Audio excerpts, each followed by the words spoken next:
Today's story is called Village of Death. On a hot fall morning in 1998, a 57-year-old cabinet maker named Kiam Beng stood outside of his shop in a rural Malaysian village waiting for a friend to pick up an order. Kiam Beng swatted away mosquitoes and looked down the road. His friend, Ash, was an hour late. He had promised to be there when the shop opened, but there was still no sign of him. In front of his workshop, Kiam Beng could see an orchard that grew durian, which is a popular fruit in Southeast Asia. Next to the orchard, another farm raised hundreds of pigs. Their familiar grunting echoed through the dense canopy of trees. Nearly everyone in town made a living as farmers, and Kiam Beng could smell the earthy aroma of freshly tilled soil and manure in the humid air. Kiam Beng eyed the empty road again and turned back to his shop. He didn't have a phone, otherwise he would have called to see where Ash was. But until Ash showed up, Kiam Beng was content to go back to his work while his dogs ran in and out of the workshop. But as the hours ticked by, Kiam Beng started to think that his friend might not come to pick up his cabinets at all. Finally, as Kiam Beng prepared to close up at the end of the day, a messenger arrived with a note from Ash. He had a headache and he was vomiting, so he wasn't able to go anywhere. Kiam Beng thanked the messenger and then finished closing up his shop and then started walking home with his dogs. The sun was setting over the lush green valley, and he could just barely see bats fluttering in the durian trees. Kiam Beng was worried about his sick friend. The symptoms he listed were painfully familiar. There was a serious illness going around this town that the local doctors called Japanese encephalitis. Other people had become so sick that they couldn't move or speak, and still others had seizures and went into comas. Kiam Beng prayed that Ash wouldn't be one of the unlucky ones. As Kiam Beng kept walking down the road, he saw a giant truck slowly drive by that was billowing white fog into the air behind it. Kiam Beng had read that the Malaysian government was spraying the area to kill mosquitoes, which was how Japanese encephalitis was spread. The sight of the truck made Kiam Beng feel a little more at ease. Once the mosquitoes were gone, the disease would go away too. The next day, Kiam Beng spent the morning painting cabinets and playing fetch with his two dogs. Later in the afternoon, he heard a car rumbling down the road, and he looked up hopefully. The road wasn't usually very busy, and he'd checked every car that passed to see if it was Ash. But as this car got closer, he could see that it was the same messenger from the day before.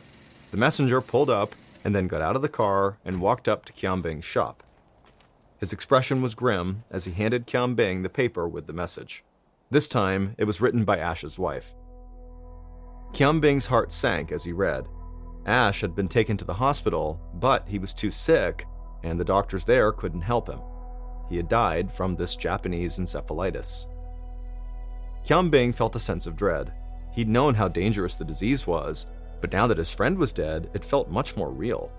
He hurried back to his shop and called his dogs inside. Then he closed the door. Kiam Beng realized that he hadn't been taking the disease seriously enough. Now he was determined to do whatever was necessary to avoid being bit by a mosquito, even if that meant staying inside basically all the time and shutting down his business for a while. The government was spraying pesticides to kill all the mosquitoes, but Kiam Beng knew the insects would not disappear completely. Several months later, on February 27, 1999, a young scientist named Ka Bing Chua steadied his hands as he swabbed a viral culture onto a petri dish. Dr. Chua was studying virology at the University of Malaya Medical Center in Kuala Lumpur, Malaysia's largest city. Dr. Chua was investigating the outbreak of a disease that the government had been calling Japanese encephalitis. Roughly 200 people in Malaysia had gotten sick so far, and close to 100 had been admitted to Dr. Chua's hospital. Most of them exhibited the same symptoms: swelling of the brain, which led to an inability to talk or walk. Many of the patients became fully paralyzed or fell into comas. The fatality rate was staggering. 2 out of every 5 people who became infected died, making the outbreak almost as lethal as the bubonic plague, which wiped out a third of Europe's entire population during the Middle Ages. Dr. Chua's university had conducted a variety of tests to confirm that all the sick patients were positive for Japanese encephalitis. However, the results of these tests were inconclusive. There were at least a few researchers who felt they couldn't be exactly sure what was making all these people sick. However, the symptoms were highly similar to Japanese encephalitis, and there were no other known diseases in the area that could explain the outbreak.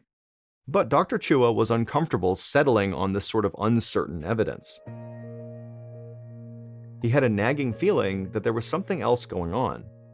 Dr. Chua was also getting mounting pressure from his lab director to come up with better answers soon. Right now, the government was investing all its efforts in killing mosquitoes. But what if this outbreak wasn't being spread by mosquitoes after all?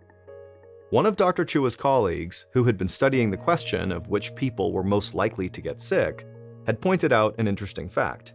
No Muslims had been infected with this virus, even though Islam is Malaysia's leading religion. This was strange because Japanese encephalitis is transmitted through mosquito bites, and there was no reason why people of a particular religion would be immune to mosquitoes. This made Dr. Chua even more skeptical that the patients they were studying had Japanese encephalitis. So he decided to run his own tests. He was going to isolate the disease right there in his lab so he could get a better look at it. Dr. Chua hand-selected cerebrospinal fluid and serum samples from patients whose symptoms most closely resembled Japanese encephalitis. Then he put each one in a sealed dish and tucked it into an incubator that warmed it to the temperature of a human body, 98.6 degrees Fahrenheit. Then Chua waited. He hoped that the warmed-up fluid samples would create the perfect environment for the disease to show itself. If successful, Dr. Chua would eventually be able to cultivate highly concentrated and highly lethal dishes full of the disease that he could study. Nearly 1 week later, Dr. Chua pulled the cultures from the incubator. While the samples had been incubating, 5 more patients had been admitted to a nearby hospital with the same deadly symptoms. Their fluid samples were sent to Dr. Chua's department. Dr. Chua knew that every second counted.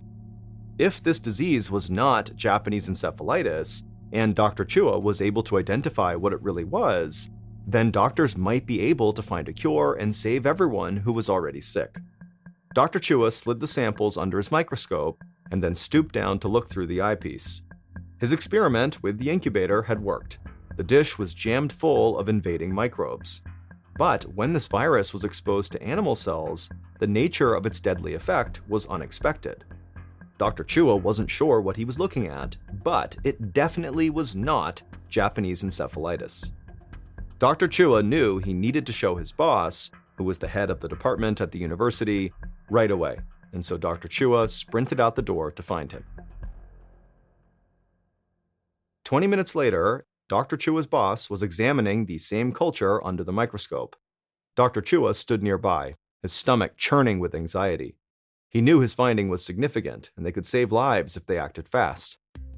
But after a long moment, Dr. Chua's boss finally stood and just shook his head. He interpreted the results differently and didn't see enough evidence to prove that the virus was new. He argued that the virus's strange behavior could be due to normal variations in the culture, or even that the culture could be contaminated. He still believed that the results were consistent with this being Japanese encephalitis.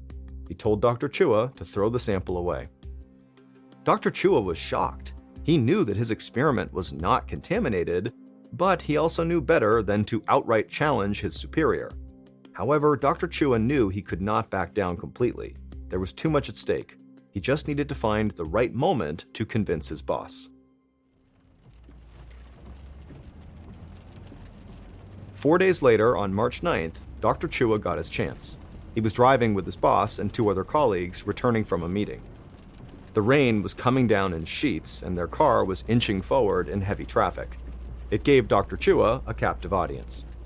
Dr. Chua glanced at the men and then leaned forward in his seat, making sure he had his boss's attention. Dr. Chua cleared his throat and then quickly launched into his theory.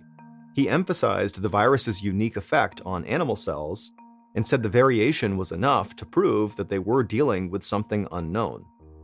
The disease they were fighting was caused by an entirely new virus, he said, and they needed to take action immediately.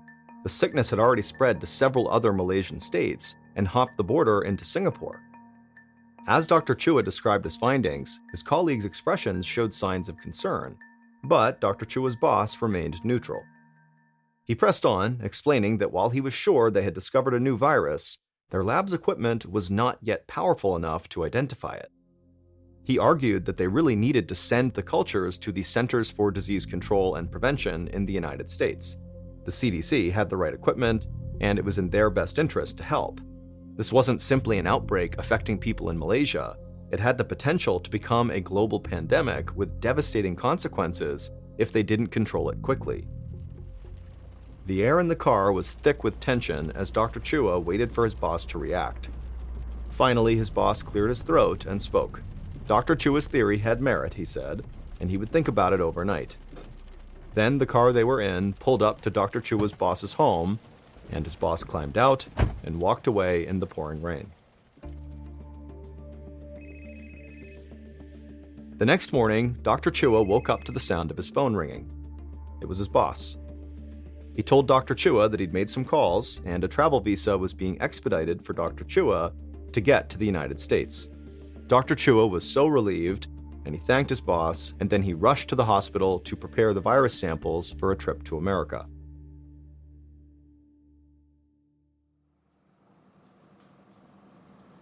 Four days later, Dr. Chua stood in the CDC's research lab in Fort Collins, Colorado. Dr. Chua peered through a powerful electron microscope at his slides. This awesome device was literally thousands of times better than anything Dr. Chua was using at magnifying samples, giving Chua a much more intimate look at his adversary. Underneath the lens of the microscope, his virus cultures revealed tiny ring-like formations covering the slide. He blinked and looked again to make sure. Now, Dr. Chua knew for certain that the scientists in Malaysia had misidentified the virus. But Dr. Chua did not feel excitement or pride that he had been right. Instead, at that moment, he felt terror. The type of virus on that slide was far deadlier than Japanese encephalitis, and it wasn't spread by mosquitoes. But, based on the virus's unique characteristics, Dr. Chua was almost positive he knew what was spreading it. He needed to report his findings immediately. Dr. Chua flagged down one of the CDC's scientists and asked for the nearest telephone. After he finished his call to his boss in Malaysia, he showed his discovery to CDC officials. They were instantly alarmed and agreed with Dr. Chua's assessment. The outbreak in Malaysia had the potential to kill millions of people.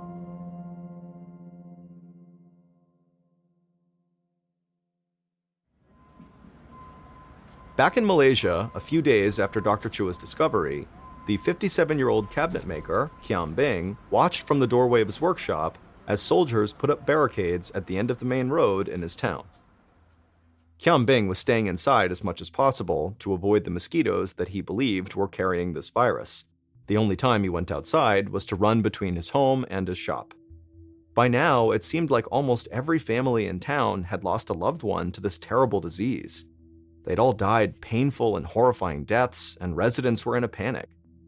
The disease was showing no signs of slowing down either, and so the government was barricading the road into town to keep residents there quarantined. Kiam Bing had lived here his entire life, and he couldn't remember any other time when travel in or out of the area had been restricted. The road was usually bustling with people going to and from work at this time of the day, but now it was deserted. The only sound was the fluttering of these red banners that people hung outside of their houses to ward off death. The silence frightened Kiam Bing. Even his dogs seemed different. Instead of jumping around and playing with their ball, they curled up quietly on the floor. And then, as Kiam Bing was watching all this strangeness unfold in front of him, Kiam Bing began to hear the sound of gunshots. When Kiam Bing heard these gunshots, he instinctively hid behind his counter. Once it stopped, Kiam Bing stood up and slowly opened his front door to see what was going on outside. And what he saw was a group of soldiers with rifles slung across their backs, marching out from behind a farm down the road and heading towards the next one. Also, there were all these military vehicles full of dozens more soldiers that were driving down the road, and they were all heading for different farms. Kiam Bing watched as some of the soldiers stopped in front of the farm right across the street, and they went around to the back of the property. Kiam Bing stepped out of his store to get a better look, and he peered around the corner of the farm across the street, and he could see the soldiers now pointing their rifles towards the trees. and also the pig pens below the trees. Qianbing knew what was coming next, and he couldn't bear to watch it. He ran back to the doorway of his shop, and then a few moments later, he heard more gunfire and the terrible sound of pigs squealing in agony. Qianbing could literally smell the coppery stench of blood as it wafted through the thick hot air. And then moments later, the soldiers emerged from behind the farm and began marching down the street towards the next farm. And the farm's owner from across the street followed the soldiers out onto the road, and the owner just sat down on the sidewalk and put his face in his hands. Once the soldiers had marched down the road and were gone, Qianbing hustled across the street and knelt down next to the farmer who still had his face in his hands. After making sure this farmer was okay, Qianbing gently asked, what happened? What's going on? And the farmer just shook his head in disbelief, and in a shaky voice, he told Qianbing that the government had issued an order for all the pigs in this village to be slaughtered and buried. They told him that this would stop the terrible disease that had been killing people for months. Qianbing was shocked. He remembered that the government had sprayed the town for the mosquitoes to stop the disease. Now they were saying it came from the pigs? Qianbing returned to his shop and closed the door. He smiled at his dogs, who hadn't moved since he left.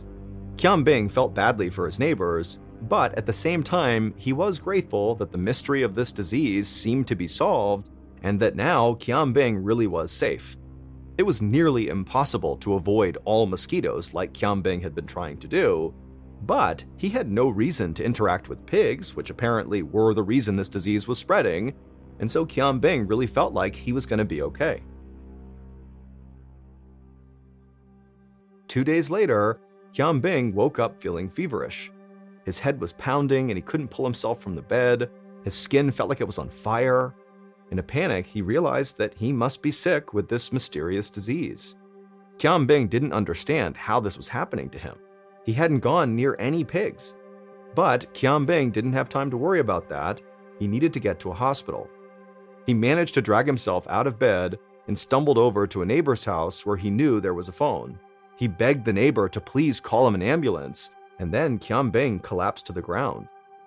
A few minutes later, the paramedics arrived and took Qianbing to the nearest major hospital, which was about 50 miles to the north, at the University Hospital in Kuala Lumpur. The intake nurse in the emergency room asked Qianbing to describe his symptoms and when they started, and Qianbing, who had been strapped to a gurney for the entire ambulance ride, felt his voice stick in his throat. To his horror, he couldn't respond. He tried to swallow, but it was no use. He was totally paralyzed. Qianbing could see the nurse's eyes widen in alarm. He watched, terrified, as the nurses wheeled him through the hospital, helpless as he felt his body lock around him. It didn't take long to confirm that Qianbing's sickness was indeed the same virus that Dr. Chua had identified in Colorado at the CDC research lab. But that knowledge didn't help Qianbing's doctors. Shortly after he was admitted, Qianbing fell into a vegetative state and then died.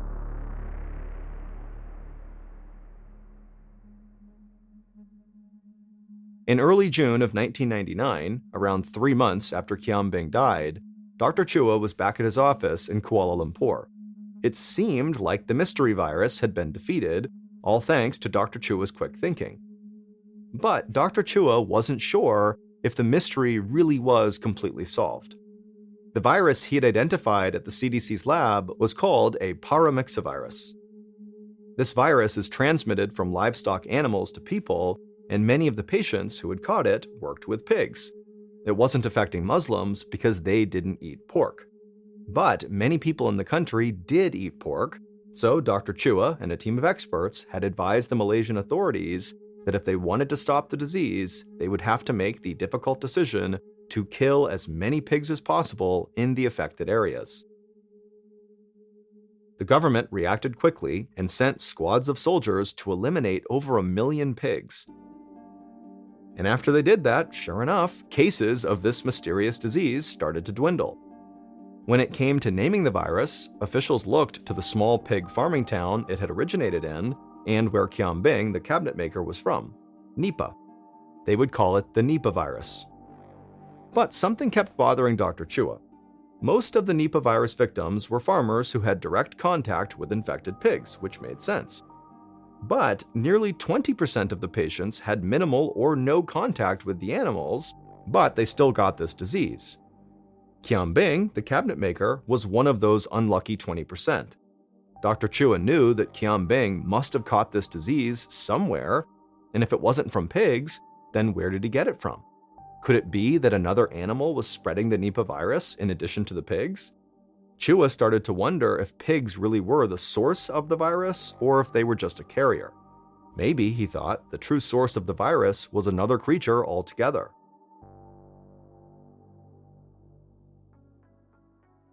And so now that the outbreak was under control following the elimination of all these pigs, the Malaysian government deployed a team of researchers to try to determine the true source of the Nipah virus.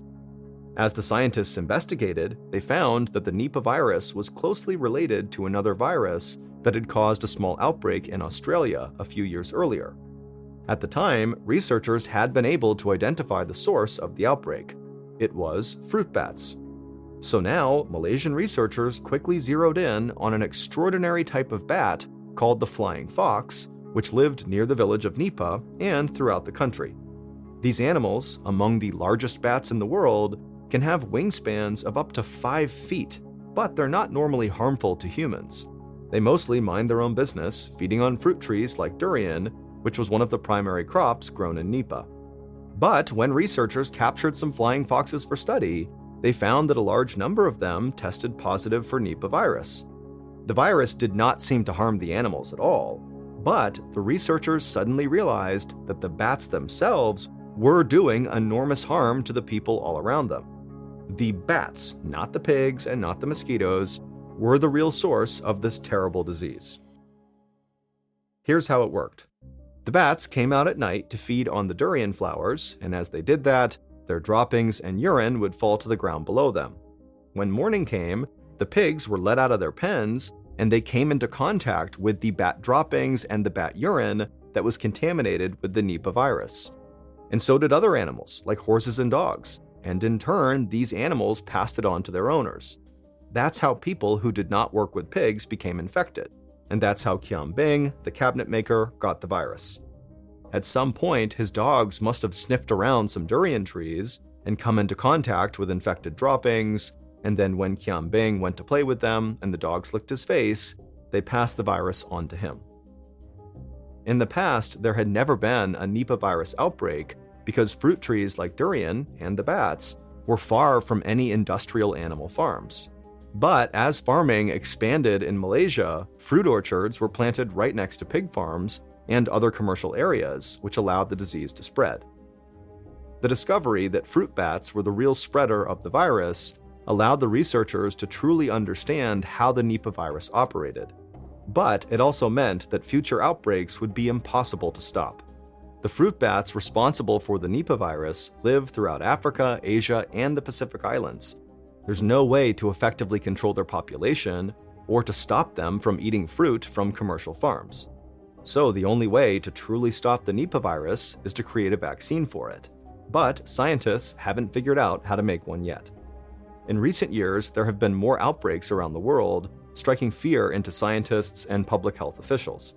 The World Health Organization has labeled this virus as being a virus with catastrophic global pandemic potential. If the virus ever becomes airborne, it could be transmitted through coughs, sneezes, or contaminated surfaces. If that happens, millions of lives will be at risk. And we might not be able to do anything about it. On the evening of March 27, 1937, a 20-year-old woman named Veronica Ronnie Gideon walked alone down a dark street in New York City. She hugged herself against the early spring chill as she made her way to the home of a man she barely knew. Ronnie's boyfriend had left for the Easter weekend to visit his family, so he had asked his best friend to keep an eye on Ronnie while he was away. That friend had invited Ronnie to his place for dinner and then an evening of drinking and dancing. And that's where Ronnie was headed right now. She was feeling a bit nervous, but also excited, and she was wearing one of her favorite outfits, a pretty blue tea dress. Ronnie thought it was pretty funny that her boyfriend was so worried she might cheat on him that he had basically set her up on a date tonight himself. Sure, a second man was going to join Ronnie and her boyfriend's best friend, but that just meant Ronnie would be out on the town with two men that were not her boyfriend. And they planned to stay out at the bars until they closed at 3 a.m. But even if she didn't admit this, Ronnie did understand why she made her boyfriend nervous. She was totally gorgeous, with a bubbly personality and a quick sense of humor. She also had a modeling career that was really starting to get her noticed, too. In fact, recently, she'd started to think she could actually become a famous model. Only a few days earlier, the latest issue of Inside Detective magazine had hit newsstands all over the city, and there on the cover was Ronnie herself. In the photo, she looked terrified, with one arm shielding her face and the other covering her bare chest. The picture was supposed to illustrate an alarming story called Party Girl, about unmarried young women who like to drink and have premarital sex until they all get sent to jail for immorality. In the 1930s, true crime magazines that featured barely dressed young women in danger were enormously popular, and Ronnie had appeared on several covers with headlines like "Pretty but Cheap" and "I Am a White Slave." But the real Ronnie was nothing like those pictures. She liked to go out and have a good time, but she wasn't wild. She had only been in love one time, when she was 16 years old and she eloped with a family friend named Bobby Flower, but that marriage ended disastrously after only a few weeks. And for many nights after that breakup, Ronnie felt heartbroken about losing Bobby, and she'd write about him in her diary until she fell asleep. And now, 4 years later, despite having a new boyfriend, Ronnie wasn't actually looking for love. She was just looking to have fun. And what better place than New York City, Ronnie thought as she stepped off the curb to cross Fifth Avenue.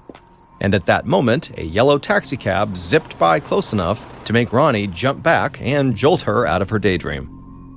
And then, after collecting herself, she looked up and she could see she was just a few blocks away from Steve's place near Central Park. Steve's neighborhood was way more fashionable than Ronnie's. Ronnie still lived at home with her mother, Mary Gideon, in a tiny fourth-floor apartment near the East River. Ronnie found her home to be pretty depressing. Her mother had been unhappily married to her father, Joseph Gideon, for decades, until her father had left the family 3 years earlier. Joseph was a sour man who repaired furniture for a living, and he did not approve of Ronnie's love of the nightlife. Ronnie had been relieved when he moved out, though he still had a key and came over on holidays and on some weekends. But even without Ronnie's dad around, the apartment was still overcrowded. This was the Great Depression, and people often rented extra rooms to strangers to raise extra money. One of Mary and Ronnie's roommates was a boarder named Frank Burns, who lived in one of the bedrooms and joined the family at dinner each night, and the other boarder was one of Ronnie's friends, who was just staying temporarily. So lately, Ronnie had been sharing the same bed as her mother. Ronnie loved her mother, but she sometimes felt like the walls were closing in when they would spend the evening together listening to the radio in their tiny living room. It was even harder when Frank joined them. He was partially deaf, and her mother had to turn the radio up super loud just so he could hear his favorite show, Amos and Andy. And Frank was just one in a parade of boarders who intruded on Ronnie's family life. Ronnie recalled one other boarder, a struggling artist named Bob Irwin, who wanted to marry her big sister, Ethel. Her sister was a very beautiful woman, but who hid her beauty behind horn-rimmed glasses and hair that was pulled into a tight bun. She said she was not interested in Bob, but Bob never gave up. He continued to drop in on the family even after he had moved out. In short, the apartment had long felt like a prison to Ronnie. By comparison, she felt absolutely free when she went out to the bars and clubs of New York. Just then, Ronnie passed by the famous Radio City Music Hall, where she had seen the movie Snow White with her boyfriend, Lincoln Hauser, a couple of months earlier. And they had had so much fun, Ronnie remembered, and the colors were totally amazing. Lincoln liked to tell people that the two of them were engaged, which was not actually true, but they were a pretty good couple. And thinking about this made Ronnie feel kind of strange that she was now about to go have dinner and drinks with Lincoln's best friend. Ronnie approached the front door of her boyfriend's friend, Stephen Butter, a little before 8 p.m. As she climbed the front steps, she could hear big band swing music blaring from Stephen's radio. She rang the bell. Moments later, Stephen, who was dressed in a sharp pinstripe suit complete with a pocket handkerchief, opened the door and welcomed Ronnie inside with a theatrical bow. This was going to be a fun night. For the next 6 hours, Ronnie lost herself in the evening with Steven and his other friend. They had planned to go bar hopping, but they were having such a good time dancing to the radio music while drinking gin and beer that they just stayed at Steven's place until quite late. Steven expected Ronnie to make them dinner, but she wasn't offended. The kitchen was considered women's work in those days, so Ronnie made a pasta dinner for all three of them. Steven was not quite as handsome as Ronnie's boyfriend, and his family was not quite as wealthy. But Ronnie thought he was still very charming and had lots of promise. He was working on Wall Street after all, and the more gin and beer they drank, the more they flirted and danced cheek to cheek. Finally, at 2 a.m., Steven's other friend called it a night and went home, but Steve and Ronnie decided their night was not quite done. They threw on their coats and they headed for the Monte Carlo Bar and Grill, which was on the way to Ronnie's apartment, for a few more gin highballs. As Ronnie swallowed her last sip of alcohol, she thought about how her night might have turned out if she'd listened to her mother. Mary had wanted Ronnie home to help in the kitchen. Tomorrow was Easter Sunday, and they were expecting guests, Ronnie's sister Ethel and her husband, as well as their father. But Ronnie had secretly slipped out the door for the evening while her mother was still out shopping for the pork loin and green beans. Ronnie felt guilty, but not too much. By the time Steve escorted Ronnie back to her apartment building, they were leaning on each other to keep from falling down. But they both knew that since Ronnie was dating Steve's best friend, they shouldn't let things get romantic. So instead of a goodnight kiss, Steve offered to escort Ronnie to church the next morning for Easter Mass at 10, and she happily said yes. Ronnie let herself in the main building door and began climbing the 4 flights of stairs to her apartment. She was a little dizzy from all the booze, but she felt lighthearted. Steve had been a good companion for the evening, and she was glad that she'd see him again in the morning. Ronnie walked in the door of her apartment at about 3 a.m., trying to be extra quiet so she didn't wake up the people inside, which included her mother and one of the 2 boarders named Frank. As for the other boarder, which was Ronnie's friend, they were out of town. Ronnie quietly ducked into the bathroom near the front door and undressed down to her slip. She took off her makeup and washed her face and hands. She brushed her teeth and then brushed her hair. And then finally, she was ready for bed, and so she tiptoed to the dark, silent bedroom where she and her mother slept. As she entered the bedroom, Ronnie couldn't see or hear a thing, not even her mother's breathing. And then suddenly, a hard object struck Ronnie in the face. It stunned Ronnie far more than it hurt her, but she was so terrified and confused, she didn't move an inch. And then a second later, a man's hand came out of the blackness and squeezed around Ronnie's throat and then shoved her roughly onto the bed. "Please don't touch me," Ronnie managed to croak in little more than a whisper, but the man just squeezed tighter. The next morning was Easter, and Ronnie's father, Joseph Gideon, woke up feeling totally hungover inside of the little room he had been renting since he separated from Ronnie's mother, Mary.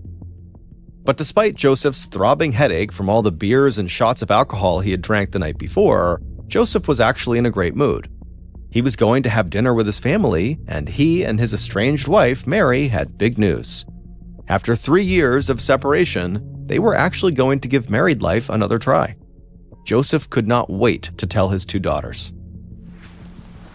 Joseph slapped on his fedora hat and whistled as he walked the few blocks from his rented room to his wife's apartment, arriving a full half an hour before his 2:30 p.m. invitation.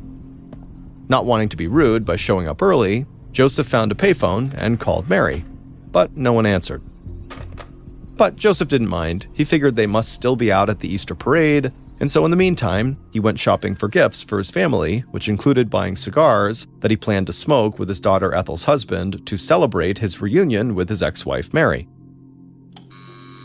But when Joseph returned back to Mary's apartment building and rang the front entrance door to the lobby at about 2:40 p.m., there was still no answer inside, and Joseph suddenly wondered if he had gotten the time wrong. Joseph was still standing right outside the main door of this building when his daughter Ethel and her husband came up behind him. Ethel told Joseph that he was right, the dinner was scheduled for 2:30 p.m., but she thought, maybe Mom might have the radio up too loud, and so she can't hear the buzzing of the bell when you ring it. And so Joseph nodded and tried the bell a couple more times, but still nobody opened up the front door. Eventually, another tenant inside the building heard all this buzzing and just let all three of them in the main door to the building. Joseph immediately bounded up the 4 flights of stairs to Mary and Ronnie's apartment. He was going to give them a piece of his mind for leaving the Easter guests waiting outside. But when he got to the actual apartment door, leaving Ethel and her husband far behind, Joseph immediately knew something just wasn't right. The front door was not fully shut, it had not latched, and so when Joseph pushed on it just lightly, it flung open. And when he stepped into the living room, he saw Ronnie's little Pekingese dog named Tucci. Usually, Tucci would run right up to him, but today, Tucci stayed put and just sat there very reserved, with her ears flat against her head. Joseph called out for Mary and Ronnie, but there was only silence in the apartment. Joseph looked across to the kitchen and saw the pork, which was supposed to be today's dinner, sitting on the counter, obviously uncooked. Joseph went into the bedroom that Mary and Ronnie shared, but no one was there. Nothing was disturbed, except there were broken pieces of a bar of soap scattered all across the carpet. With mounting anxiety, Joseph then entered the second bedroom where Ronnie used to sleep until her friend moved in, and what he saw in there was worse than anything Joseph could have imagined. His daughter, Ronnie, was lying stark naked on the bed, her eyes wide open and staring at the ceiling. Her skin was the color gray-blue, and her neck was mottled with dark bruises. Joseph practically fell over in his haste to get out of the room containing his daughter's corpse. But when he stumbled into the third bedroom, there was only more horror. Frank, the boarder, was lying under the covers, the blanket right up to his neck, but his head was mutilated and covered in blood. Joseph could not take it anymore, and he just ran out of the apartment and began charging down the stairs while screaming, "They're all dead!" He breathlessly told Ethel and her husband about the terrible things he had just seen, and they both instantly went pale. But then Ethel asked, "Well, what about Mother?" Joseph said he had not seen her, and he just hoped she had escaped and ran to the police. And then Joseph did exactly that. He ran out of the apartment and then ran a block away to the neighborhood police station, where he reported what he had just found. Minutes later, Joseph returned to the apartment, now with a detective by his side. And almost immediately, the detective made another shocking discovery. He saw a foot sticking out from under the bed that Ronnie was lying on top of. Peering underneath, the detective could see there was another body. It was Mary Gideon, and she was fully dressed and had terrible bruising around her neck. Whoever had killed her had apparently tried to hide her body by wedging it beneath the bed. All 3 victims' bodies were very stiff by the time they were found. They had clearly all been dead for hours.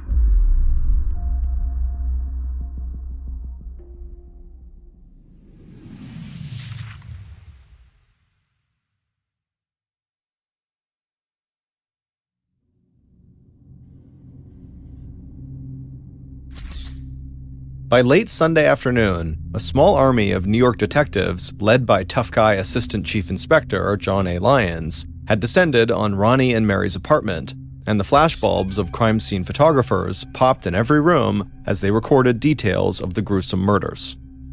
The detectives found a single gray Swede glove in Frank's bedroom, likely left behind by the killer. They also found Ronnie's torn silk panties behind the headboard where her body lay, suggesting it was her assailant who had removed her clothes, either before or after killing her. Aside from the corpses, though, the apartment seemed totally undisturbed. This was not a robbery. The killer came specifically for these people. Inspector Lyons concluded that the boarder, Frank, one of the victims, was probably killed first as he slept. Someone had stabbed him 11 times in the head, likely with an ice pick. His skull was nearly caved in. Both Ronnie and Mary had been strangled to death by someone's hands, and Mary, at least, had put up a fierce fight. She had bruises all over her knuckles. The detectives could not say for sure if the women had been sexually assaulted, but it seemed fairly obvious to Inspector Lyons that they must have. However, he would leave it to the medical examiner to confirm that detail. One other thing stood out to Inspector Lyons as he puffed on a cigar and watched another detective give Ronnie's dog a belly scratch. Why didn't the neighbors hear anything whilst 3 brutal murders were committed in the middle of the night? Tucci was the type of nervous little dog that barked incessantly at strangers, but apparently Tucci had not made a sound at all, or had just been so quiet that neighbors were not woken up by the dog. But to Lyons, the implication here was clear. Whoever committed what would soon be known as the Easter Sunday massacre must have known this dog well, so much so that the dog did not bark when they saw this person. The next day, the murders made the papers. In New York, there were newspapers that warned of a, quote, sex fiend that was on the loose in the city and that he would surely strike again. The media really fixated on the fact that Ronnie was this beautiful model who was found in the nude, and so they eagerly printed these photographs from Ronnie's modeling work where she was in various states of undress. By coincidence, Ronnie had been murdered exactly 1 year after another sensational murder just down the street. A delivery man had snuck into the apartment of writer Nancy Titterton and then assaulted her, strangled her, and left her tied up naked in her bathtub. Now, the Titterton murder seemed to be happening all over again, the newspaper said. One newspaper said that all American women were now in danger from the rising wave of sex murders. Locksmiths reported a sudden increase in lock sales to men eager to protect their women from predators. Inspector Lyons felt his blood pressure starting to rise as he read the morning headlines while he finished his breakfast. A story about the murder described Ronnie as being this prize beauty who was slaughtered by a sex-crazed lunatic who was still on the loose. To Lyons, stories like these just made his job harder, whipping up public fears and putting pressure on the police to find the killer faster, which he felt just encouraged sloppy detective work. Just then, as if on cue, the police commissioner himself called Lyons. And he told him to take as many detectives as he needed because solving the Easter Sunday massacre was now the department's top goal. By the time Lyons set off for police headquarters that morning, he had a plan to employ 75 detectives who would talk to everyone who lived near the Gideons, and they would talk to anyone who knew the Gideons over the past few years. This would be one of the biggest criminal investigations in New York City's history. And Lyons would make it clear to his massive team of investigators that they should not hesitate to get rough with people if they had to. One of the first people brought in for questioning was Ronnie's father, Joseph Gideon. At 4 p.m. that Monday, Joseph Gideon reported to the same neighborhood police station where he came running to plead for help the day before. This time, though, he was trailed by a gang of reporters who were shouting questions at him while he remained grimly silent. Joseph expected to be treated as a grieving loved one, but the police treated him like a suspect from the start. They fingerprinted him and made him empty all his pockets to be sure he had no weapons. Then they relentlessly grilled him with questions for 12 hours as detectives took turns trying to get Joseph to break down. But over the course of this interview, Joseph only grew more ornery. Joseph had an alibi. Well, sort of. He had spent Saturday evening drinking at a bar and playing skee-ball with some other people who could confirm he was there. But by the time his daughter and his ex-wife were killed sometime after 3 a.m., Joseph was sleeping off the bender in his bed with no witnesses. One detective called Joseph a liar for saying he had nothing to do with the heinous crime, so Joseph called the detective a liar right back. Police eventually had to let Joseph go at about 4 a.m. on Tuesday because they had absolutely no evidence that he had done anything wrong, but they weren't quite done with Joseph.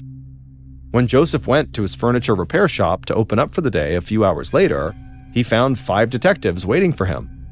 They immediately seized the long needles that Joseph used for working on upholstery to see if maybe they matched the wounds on Frank Burns' head. Now, Joseph complained very bitterly to police.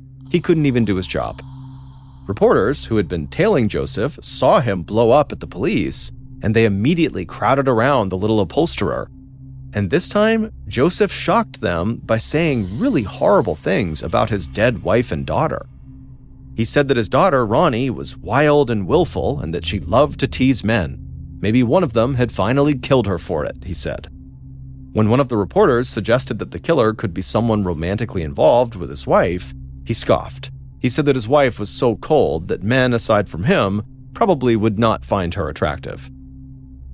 As Joseph was talking to these reporters, he showed no sign that he was actually grieving the loss of his family. Instead, he just seemed really, really mad. And so after a wave of newspaper stories printed Joseph's harsh comments, Lyons' investigators began focusing even harder on Joseph. He certainly seemed unfeeling enough to potentially have killed his own family. Now, the detectives were obviously very suspicious of Joseph Gideon, but that didn't mean anything he said to them they didn't take seriously. And so when Joseph suggested police should really look into all the men in his daughter's life to see if maybe they had something to do with it, the police said, yeah, we will do that. And so the police tracked down all the men who had dated Ronnie over the years, or Ronnie had been close to in some way, starting with Stephen Butter, the man that Ronnie had been with the evening right before she had died, the best friend of her boyfriend. Stephen had gone to pick up Ronnie for Easter Mass, as they had planned to, on Sunday morning. But when he got there, just before 10 a.m., no one answered the buzzer. And so Stephen went back home, perplexed, and he kept calling Ronnie periodically throughout the day until 3 p.m. when a detective answered the phone. The detective told Stephen they needed to talk to him right away, but didn't say why. By the time Stephen got to the police station an hour later, he was so nervous he was visibly shaking. But when police began speaking to him, he didn't really add much of value. Stephen didn't even know Ronnie was dead until he got to the police station. All Stephen could say was that Ronnie was a, quote, swell kid, and they had a, quote, swell time together. Lyons pretty much immediately dismissed Stephen as a suspect, but Ronnie's social life left investigators with plenty more men to talk to, and Ronnie had some seriously complicated relationships with men. When Ronnie's boyfriend, Lincoln Hauser, spoke to detectives at his home, he alternated between praise for Ronnie as a sweet church-going young woman and slammed her as a party girl who often stayed out all night and loved to, quote, play the field with other men. Lincoln admitted that he worried his girlfriend would cheat on him when he was away, but he trusted his friend Stephen to keep an eye on her for him, which is why he had set them up to hang out that night. But Lincoln would say, despite the quarrels they had in their relationship, he loved Ronnie and was absolutely devastated by her death. Also, Lincoln had a solid alibi. He was 50 miles away with family when Ronnie was killed.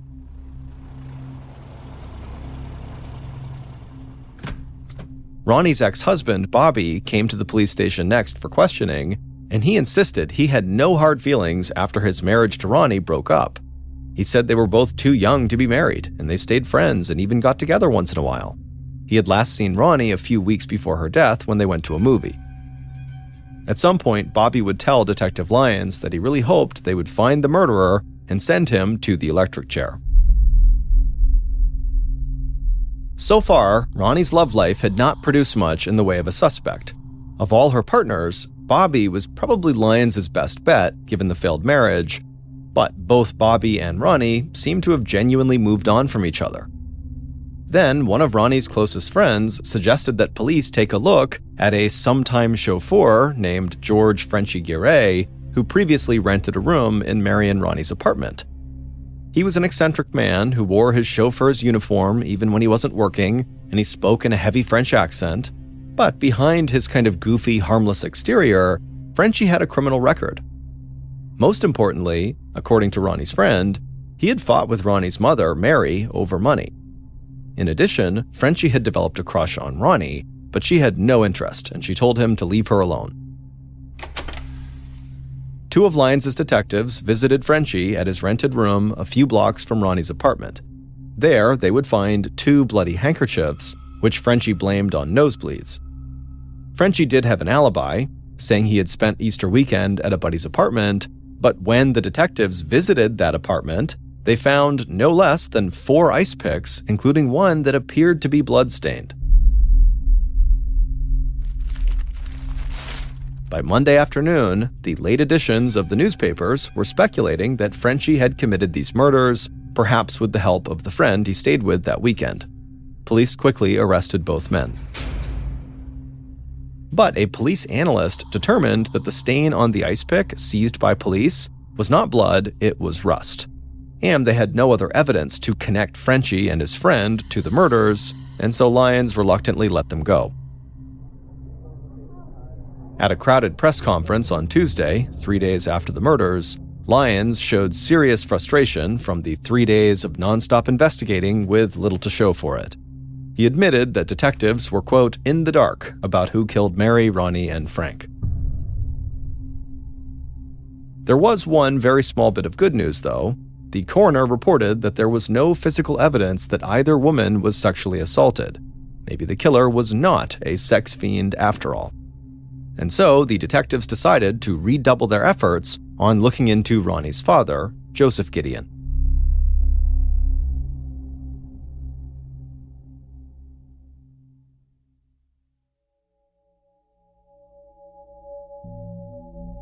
Everywhere Joseph went in those first days after the murders, he was followed by reporters, giving him endless chances to say something to make his position worse. He knew that he was under police scrutiny, but he boasted to reporters that the police could not break him. And he flew into a rage when reporters questioned his whereabouts at the time of the killings. Adding to public suspicions, the walls of Joseph's shop were covered with French postcards featuring naked women, and he admitted to a fondness for erotica. One newspaper said that Joseph suffered from, quote, queer animal desires that prompted him to leave his wife. Maybe, the newspaper speculated, Joseph was driven by some perversion to kill his own family.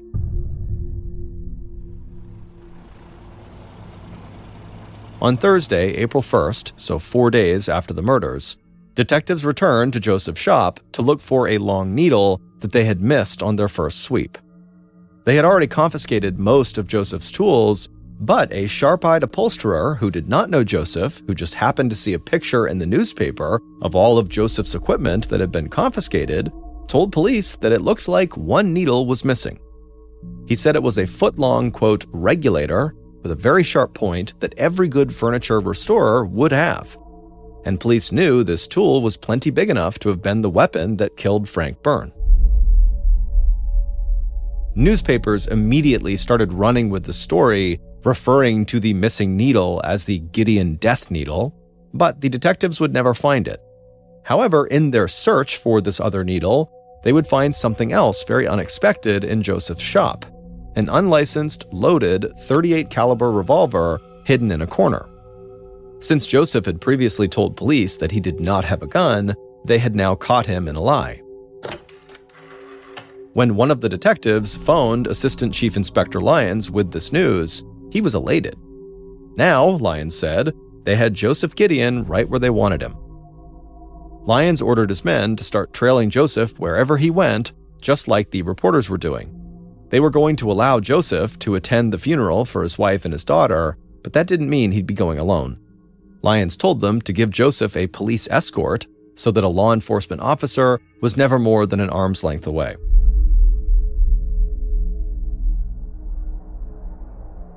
Several thousand people were waiting outside McCabe's funeral parlor when the police car carrying Joseph Gideon pulled up on Thursday afternoon.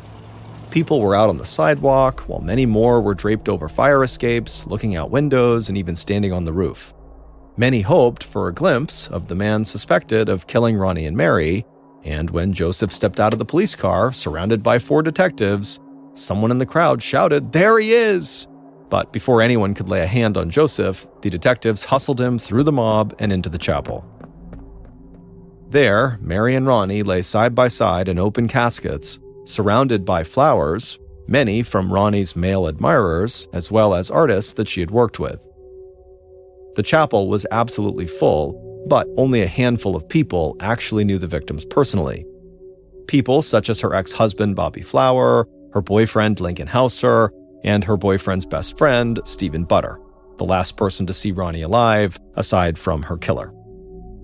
And there were a few people who had known the Gideons from the past, people like Bob Irwin, the young sculptor who had once boarded with Ronnie and Mary and asked Ronnie's older sister Ethel to marry him. Bob dabbed a tear from his eye with a handkerchief as the priest stepped up to the pulpit and began to speak. After the service was over, several of the men who had loved Ronnie kissed her as they passed her casket and openly wept. As for Ronnie's father, Joseph, he would keep his composure inside of the chapel, but when they all made their way out to the cemetery, he would break down in heavy sobs as he watched his daughter and ex-wife lowered into the ground. As he wept, his other daughter, Ethel, ran over and gave him a hug and cried with him.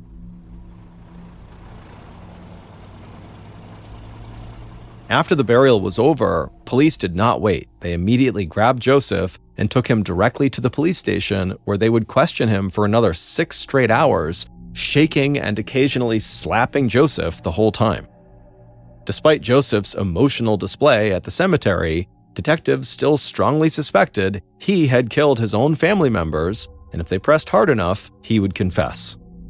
But without that missing needle that apparently Joseph could have used to kill the boarder Frank, or some other physical evidence linking Joseph to the crime in some way, prosecutors were not able to charge Joseph with murder. And when Joseph continued to deny that he was the killer, the police went to their plan B, and they charged him with illegal gun possession and put him in jail for that. By early Friday morning, April 2nd, less than a week after the murders, jail guards were taking Joseph's belt, necktie, and shoelaces to prevent him from committing suicide. Then they led him to his cell. Joseph's mind was numb as he sat on his jail cell cot, staring up at the bare light bulb that lit up the cell. The police had been questioning him relentlessly since he found the bodies of his wife and daughter 4 days earlier, and when detectives weren't grilling him, reporters followed his every move and shouted more questions. He had slept no more than maybe a few hours the whole time. For just a second, Joseph recalled last Sunday morning when he had been so excited to tell his daughters that he was getting back together with their mother. And now that was all gone. Then Joseph Gideon fell into a deep, dreamless sleep.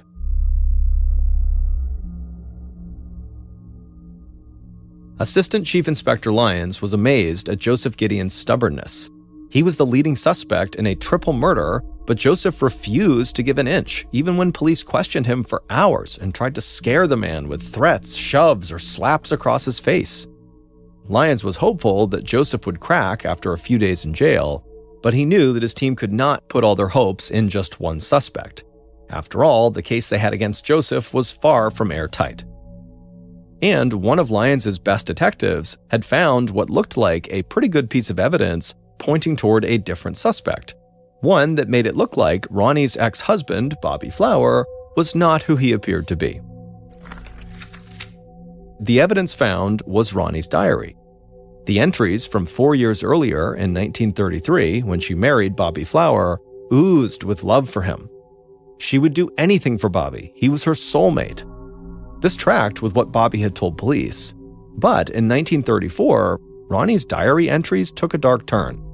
She started writing about how Bobby seemed to be stalking her sister Ethel. Bobby was out of his head, she wrote, and she was afraid of him. The discovery suggested that Bobby Flower lied to the police about having, quote, no hard feelings for Ronnie. Now, Bobby looked like an obsessed and potentially dangerous liar. So, Detective Lyons went straight to Ronnie's sister Ethel. He figured she would be the best person to fill him in on the details of Bobby Flower's troubling past. When the detective arrived at Ethel's home in Queens, she greeted him cordially, but as Lyons started explaining that he wanted to hear more about how Bobby Flower stalked her, he watched as Ethel's face grew more and more puzzled. Finally, Ethel interrupted Lyons and just asked him, "What are you talking about?"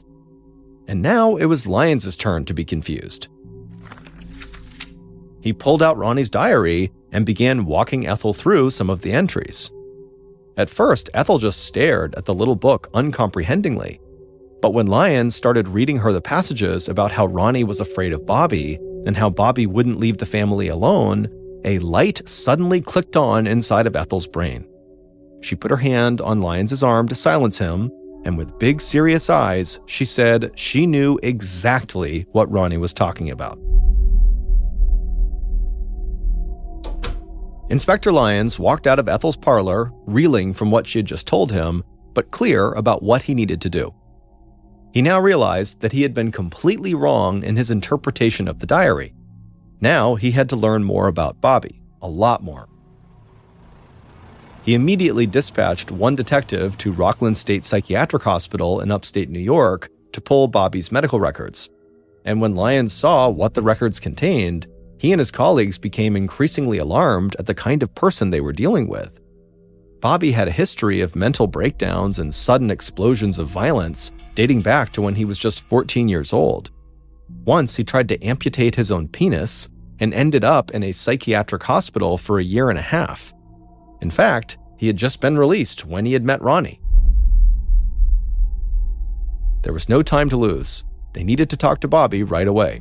So they went straight to the boarding house where he was staying. Bobby wasn't there, but his journal was. In it, he ranted and raved about Mary and Ronnie and how they were the reason his relationship with Ethel had broken up. Meanwhile, other detectives had been going from store to store in the New York City area, trying to find who sold the killer the gray suede glove that was left behind at the crime scene. Eventually, they found a young clerk in a J.J. Newberry's department store who remembered selling the gloves to a man just a few short weeks before. And when this young clerk described the man, it matched the description of Bobby perfectly. Inspector Lyons now realized he had a new primary suspect, someone with a clear motive to harm the Gideons and who had been physically linked to the crime scene. Lyons had Ronnie's father, Joseph Gideon, released on bail from his firearms charges. He knew Joseph was not the killer, and early on Monday morning, April 5th, Lyons called a press conference to say that police now knew who committed the Easter Sunday massacre. And he passed out pictures of this new person to the gathered reporters. Soon, Bobby's face would be on the front page of newspapers all across America. Over the next 3 months, police heard dozens of rumors about where to find Bobby, but none of them panned out until late June, when a hotel employee in Cleveland reported that one of her coworkers looked exactly like Bobby. The man called himself Bob Murray, but she offered that it could be a fake name.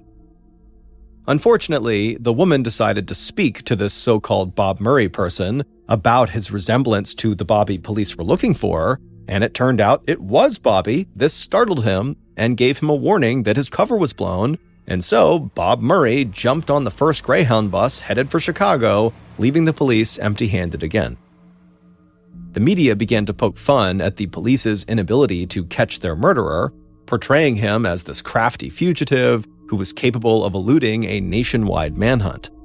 But it was at this time, totally out of the blue, Bobby decided to just turn himself in. He figured that eventually he was going to get caught, so why not make some money first? He decided to call one of Chicago's big city newspapers, the Chicago Herald-Examiner, and sell his whole sordid story. On the evening of Saturday, June 26th, Bobby sat down with reporters to describe in detail his role in the triple murder 3 months earlier. But it would turn out this Bobby was not Bobby Flower, Ronnie's ex-husband. This was a very different Bobby. When Inspector Lyons had gone to Ethel's house with Ronnie's diary and started asking her about why Bobby Flower had begun stalking her, Ethel had been totally lost. Bobby Flower had been the love of Ethel's sister's life and had remained her friend until her death. But when Inspector Lyons started showing Ethel the actual passages of Ronnie's writing, it clicked for her and she realized Ronnie was talking about a different Bobby in her diary. Not Bobby Flower, but Bobby Irwin, the young sculptor who had once rented a room with the family and subsequently become infatuated with Ethel. And so the police had just confused the two Bobbies.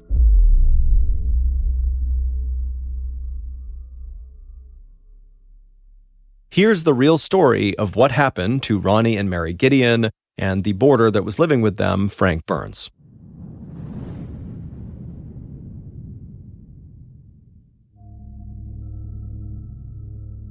Bobby Irwin was a down-on-his-luck 26-year-old sculptor who the Gideon family had taken on as a boarder in 1934, 3 years before the murders.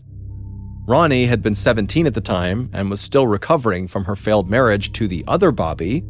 Ethel had been 21 years old and was building a career as a secretary after her own marriage had just fizzled out. Both sisters at the time were avoiding romantic entanglements. But Bobby Irwin, who called himself Bob, even though Ronnie referred to him exclusively as Bobby in her diary, was a confident guy. He was sure that one day he would be recognized as one of the world's greatest sculptors, and he thought Ethel was totally beautiful. He had even convinced Ethel to sit for him so that he could create a sculpture of her head out of marble. And the end product, Ethel's whole family agreed, was totally striking.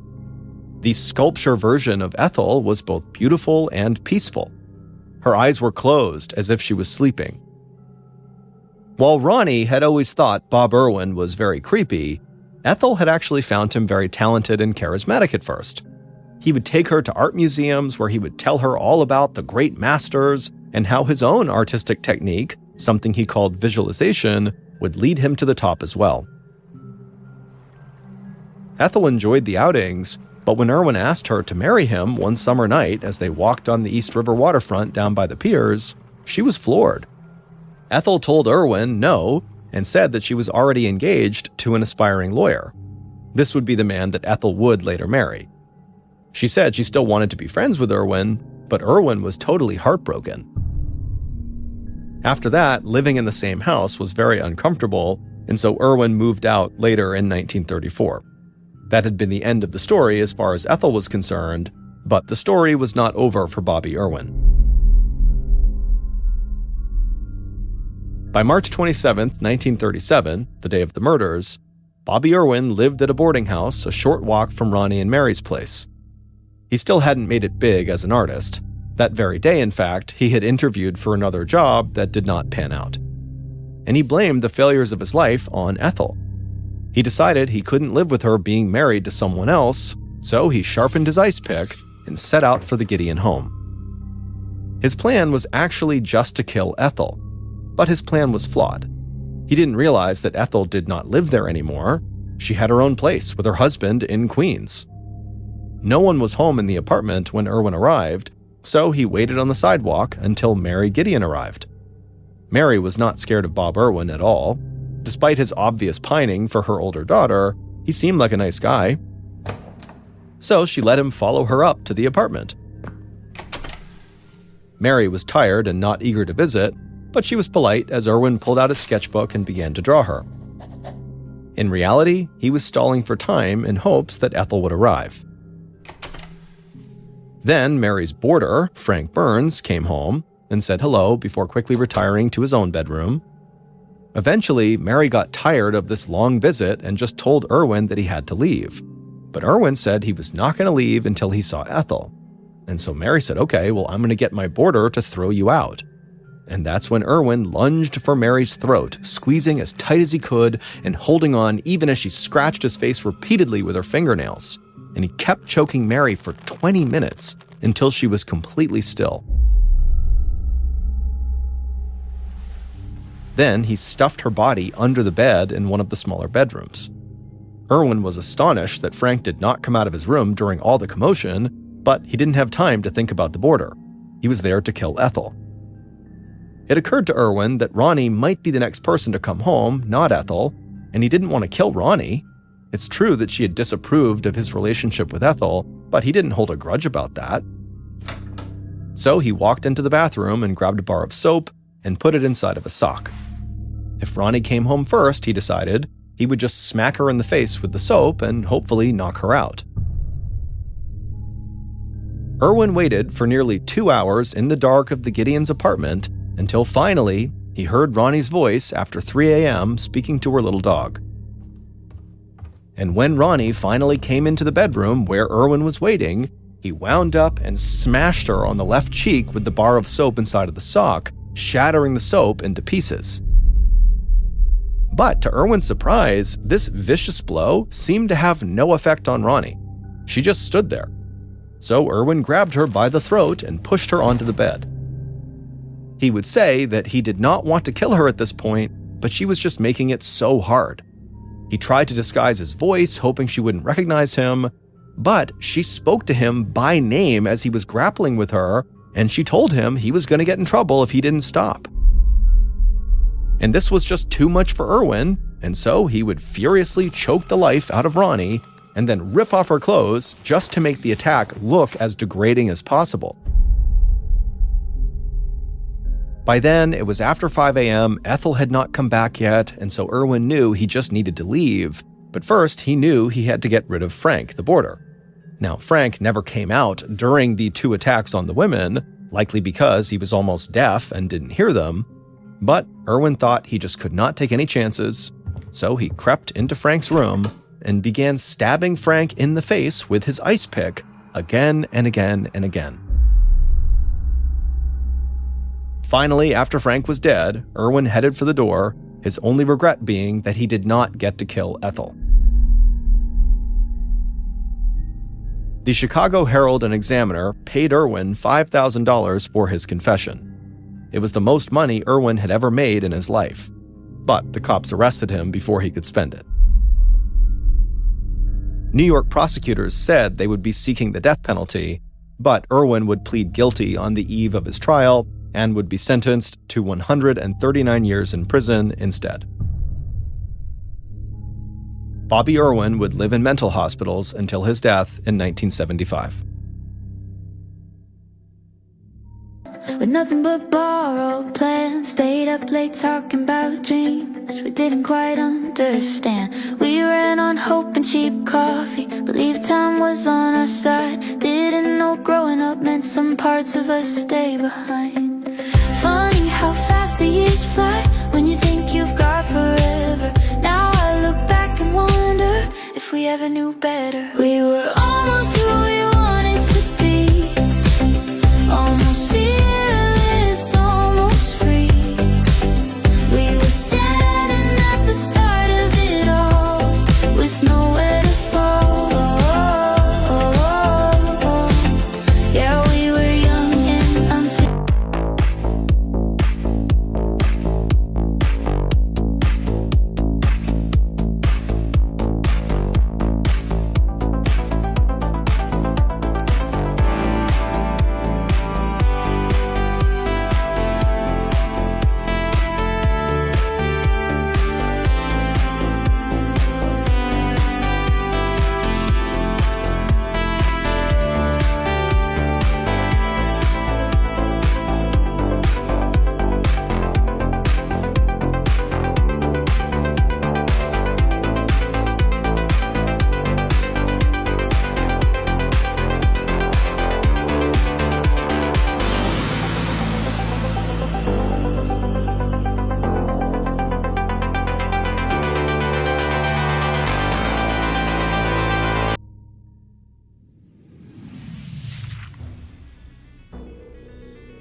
Thank you for listening to the Mr. Ballen podcast. If you enjoyed today's story and you're looking for more bone-chilling content, be sure to check out the rest of our studio's podcasts: Mr. Ballen's Medical Mysteries, Bedtime Stories, and Run Fool.